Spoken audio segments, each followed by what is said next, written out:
Hello everyone, मैं Kamlesh Kumar study with Kamlesh में आपका स्वागत करता हूं। आज से हम लोग जीएस पेपर के जितने भी सारे प्रीवियस ईयर क्वेश्चंस हैं सारे हम लोग कवर करेंगे और इसका सबसे फ़ायदा हमको रेलवे ग्रुप डी और एनटीपीसी एग्ज़ाम में हमको मिलेगा। हर एक एग्ज़ाम के एक प्रीवियस ईयर क्वेश्चन को हम लोग one by one topic wise discuss करेंगे। आज का हमारा टॉपिक है पॉलिटी का प्रस्तावना में जितने भी सारे सवाल आए हैं उन सवालों को हम लोग कवर करेंगे। ठीक है, चलिए देखते हैं। आज पहला सवाल हमारा कौन सा है। भारतीय संविधान में निम्नलिखित में से किस शब्द का उल्लेख नहीं किया गया है? संघवाद, धर्मनिरपेक्ष, समाजवादी या गणतंत्र, इनमें से कौन सा होगा? तो हमारे संविधान में संघवाद शब्द की चर्चा कहीं पे नहीं की गई है। इन तीनों शब्द की चर्चा हमारे संविधान में की गई है। इन तीनों शब्द की चर्चा कहाँ पे मिलती है? हमारे प्रस्तावना में मिलती है। संविधान की प्रस्तावना में धर्मनिरपेक्ष, समाजवादी और गणतंत्र शब्द की चर्चा मिलती है। आपको ध्यान में होगा कि ये जो शब्द है धर्मनिरपेक्ष और समाजवादी, इन दोनों शब्द को संविधान के 42वें संविधान संशोधन के द्वारा, कौन सा 42वां संविधान संशोधन के माध्यम से इसे भारतीय संविधान में जोड़ा गया है। इस समय सरकार किसकी थी? इस समय सरकार इंदिरा गांधी जी की थी। किसकी सरकार थी? इंदिरा गांधी सरकार में इन शब्द को जोड़ा गया। ठीक है, तीन शब्द जोड़ा गया था, धर्मनिरपेक्षता, समाजवादी और अखंडता शब्द को जोड़ा गया। ठीक है, चलिए, तो ये हमारा पहला सवाल हो गया। दूसरा सवाल आते हैं हम लोग। दूसरा सवाल है भारतीय संविधान की प्रस्तावना में डैश किसी व्यक्ति की गरिमा को सुनिश्चित करता है। ऑप्शन है समानता, स्वतंत्रता, बंधुता या न्याय। ठीक है, इसका आंसर होगा हमारा कौन सा? बंधुता। तो बंधुता किसी भी व्यक्ति की गरिमा को सुनिश्चित करता है। गरिमा मतलब होता है किसी भी व्यक्ति के खुद के होने या ना होने का भाव को, उसको गरिमा कहा जाता है। किसी व्यक्ति को जब ये महसूस होने लगता है कि उसको इस संसार में रहने का कोई अर्थ ही नहीं है, तो उस व्यक्ति को गरिमा नष्ट हुआ माना जाता है। तो बंधुता, यदि भाईचारा से क्या होता है, बंधुता किसी व्यक्ति की गरिमा बनी रहती है। ठीक है, ये ध्यान रखना है। अगला सवाल आते हैं हम लोग। अगला सवाल है हमारा संविधान सभा में उद्देशिका को निम्न में से किसने प्रस्तुत किया था? आपको बताना है कि उद्देशिका या प्रस्तावना को किसने प्रस्तुत किया था। बी एन राव, सरदार पटेल ने, बी आर अम्बेडकर ने, जवाहरलाल नेहरू ने। ठीक है, तो इसका आंसर क्या होगा हमारा? पंडित जवाहरलाल नेहरू। पंडित जवाहरलाल नेहरू ने 13 दिसंबर, कब? 13 दिसंबर 1946 ईस्वी को, जवाहरलाल नेहरू ने 1946 ईस्वी को संविधान सभा में उद्देशिका या उद्देश्य प्रस्ताव को पारित किया था। इसलिए इसका सही आंसर है पंडित जवाहरलाल नेहरू है। ठीक है, चलिए आगे हम लोग आते हैं। Question number 4। ये बहुत ही इंटरेस्टिंग क्वेश्चन है, थोड़ा दिमाग लगाने वाला भी है और लॉजिकल भी है, आपको ध्यान से करना है इसमें। भारतीय संविधान की प्रस्तावना में निम्नलिखित में से किन महान आदर्शों का उल्लेख किया गया है ना? तो आपको बताना है इसका आंसर कौन सा होगा। इसका आंसर बहुत ही लॉजिकल चीज़ है। प्रस्तावना में कौन कौन से शब्द की चर्चा नहीं की गई है? देखिए, आपको पता होगा कि राजकोषीय शब्द की चर्चा प्रस्तावना में कहीं नहीं की गई है ना? ये ध्यान रखना पहली बात। दूसरी बात, नागरिक शब्द की चर्चा किया गया, लेकिन ये कोई एक आदर्श, महान आदर्श हमारे है नहीं नागरिक। दूसरी चीज़ बचा आपको तीन में से, तो आपको महान आदर्श जो है हमारा विचार, अभिव्यक्ति, विश्वास, आस्था और उपासना की स्वतंत्रता, ये हमारा सही आंसर है। क्यों? क्योंकि ये सब एक जैसा नहीं, ये पांचों क्या है हमारा? स्वतंत्रता के प्रकार है। हमारे प्रस्तावना में 5 प्रकार की स्वतंत्रता की गारंटी दी गई है। तो कौन कौन सा है? विचार, अभिव्यक्ति, विश्वास, आस्था और उपासना की स्वतंत्रता। ये एसएससी CHSL टायर 1 का पूछा गया सवाल है, ये ध्यान रखना। बहुत ही इंटरेस्टिंग है और बहुत ही लॉजिकल भी है, कोई याद करने की जरूरत नहीं है। देखिए, जो दूसरा ऑप्शन है हमारा है, इसमें कौन सा है? अवसर, आर्थिक, सामाजिक, आस्था और अभिव्यक्ति। तो सामाजिक और आर्थिक ये तो न्याय के प्रकार है, स्वतंत्रता के प्रकार नहीं है। और अवसर, आस्था और अभिव्यक्ति ये तीनों क्या हमारा? स्वतंत्रता के प्रकार है। तो तीनों मिक्स कर दिया गया, इसलिए सही आंसर ये नहीं होगा। ठीक है, चलिए आगे आते हैं हम लोग। 5वें सवाल में आते हैं।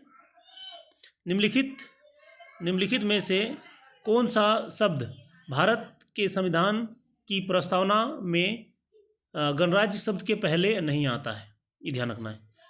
तो पहला है समाजवादी, लोकतांत्रिक, और तीसरा हो गया संप्रभु। अच्छा, ऑप्शन यहाँ पे छूट गया है, ये क्या होगा हमारा? संप्रभु, ये ध्यान रखना है।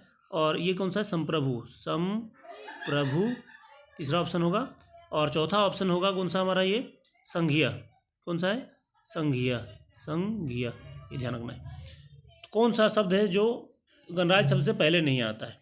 तो इसमें आपको आपको पता होगा, यदि आपको प्रस्तावना याद है, हम भारत के लोग भारत को समाजवादी, पंथनिरपेक्ष गणराज्य बनाने के लिए, तो इस शब्द में आप देखेंगे प्रस्तावना में कहीं भी संघीय शब्द की चर्चा नहीं मिलती है। तो ये तो हमारे प्रस्तावना में है ही नहीं। इसका करेक्ट आंसर कौन सा होगा? संघीय। संप्रभु, लोकतांत्रिक और समाजवादी, इन तीनों शब्द की चर्चा हमारे प्रस्तावना में की गई है, इसलिए इसका सही आंसर क्या होगा? संघीय। संघीय शब्द की चर्चा ही नहीं है। ठीक है, चलिए आगे आते हैं। हमारा क्वेश्चन नंबर 6। क्वेश्चन नंबर 6 में दिया गया है कि भारतीय संविधान की प्रस्तावना में निम्नलिखित में से कौन सा कथन सही है? आपको सही ढूंढना है। तो यह संविधान का भाग नहीं है, ये क्वेश्चन क्या है हमारा? भाग है, ये गलत हो जाएगा। 1972 में संविधान में एक संविधान संशोधन द्वारा बाद में से शामिल किया गया है, ये भी क्वेश्चन गलत है। ये हमारा शुरू से ही आपको अभी बताया कि उद्देश्य प्रस्ताव के माध्यम से इसे 1946 में संविधान का भाग बनाया गया। फिर से इसे संसद द्वारा संशोधित नहीं किया जा सकता, ये भी गलत है। संशोधन किया जा सकता है। यह प्राप्त किए जाने वाले उद्देश्यों को इंगित करता है, ये ऑप्शन हमारा सही है। तो प्रस्तावना का उद्देश्य क्या है कि संविधान निर्माण करने का उद्देश्य क्या है, उन सभी चीज़ों का वर्णन किसमें किया गया है? प्रस्तावना में। इसका सही आंसर को क्या हो जाएगा? टी। चलिए अब नेक्स्ट अगला सवाल आते हैं, क्वेश्चन नंबर 7। क्वेश्चन नंबर 7 में दिया हुआ है, निम्नलिखित में से कौन सा शब्द भारत के संविधान की प्रस्तावना में उल्लिखित नहीं है? कौन सा नहीं है ये बताना है। बंधुत्व, इसका उल्लेख किया गया है। समतावाद, समानता का भी उल्लेख किया गया है। संप्रभुता या प्रभुता, इसका भी उल्लेख किया गया है, लेकिन